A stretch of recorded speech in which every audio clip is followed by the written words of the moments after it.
Resolucijo, ki govori o pridobivanju palmovega olja in o požiganju oziroma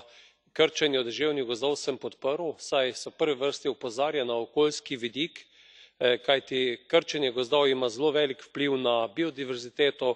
vpliv na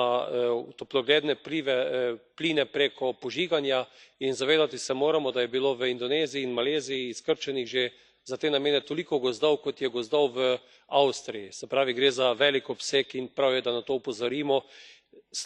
Tudi na drugi strani je negativen vpliv na ljudi, na domorodce, kajti v tem delu je to predvsem biznis velikih podjetij, to ni posel, ki ga bi opravljali mali kmetje, ampak gre predvsem za izkoriščanje delovne sile. Evropa nosi svoj del odgovornosti, kajti smo veliki uvozniki palmovega olja, in zato je potrebno narediti na preglednosti, nadzoru, certificiranju te proizvodnje in se na koncu odločiti za uvoz zgolj palmovega olja, ki je pridelano na trajnosten način.